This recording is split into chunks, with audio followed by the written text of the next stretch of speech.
November 2017 will go down in the history of Zimbabwe as the beginning of the end of Robert Mugabe's 37-year tyranny.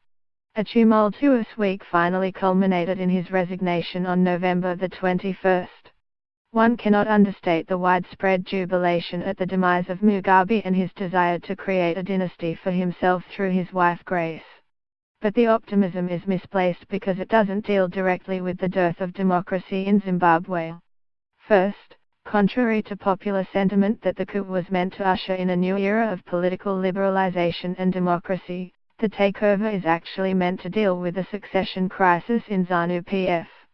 The military made this clear when it said that it was dealing with criminals around Mugabe. And the party's Secretary for Legal Affairs Patrick Kayamasa indicated that removing Mugabe from the party's Central Committee was an internal party matter. Secondly, I would argue that the military resorted to a smart coup only after its preferred candidate to succeed Mugabe, Emmerson Mnangagwa, was fired from the party and government. The way in which the military has gone about executing its plan upends any conventional understanding of what constitutes a coup d'état. It's a smart coup in the sense that the military combined the frustrations of a restive population, internal party structures and international sympathy to remove a sitting president. It thereby gained legitimacy for an otherwise partisan and unconstitutional political act, toppling an elected government.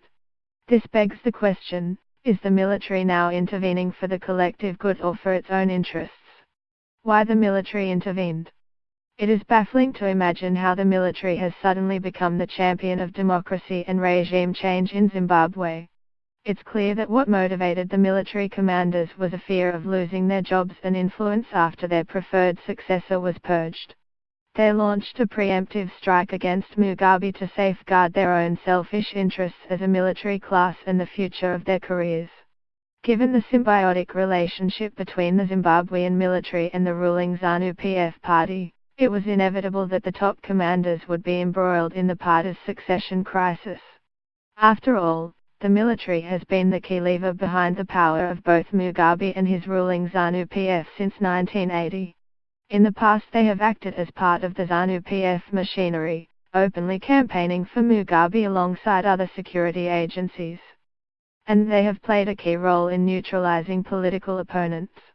Back in the 1980s the military was responsible for the massacre of thousands of civilians and ZAPU supporters in Matabeleland. More than 2 decades later in 2008 they were responsible for the torture, death and disappearance of 200 opposition activists and the maiming of hundreds more. In addition, the UN has implicated Mnangagwa and the generals in the illegal plundering of resources in the Democratic Republic of the Congo. They have also been fingered in the disappearance of diamond revenues from Zimbabwe's Marich diamond fields. On top of this the military and ZANU-PF share a special relationship that has its roots in the liberation struggle.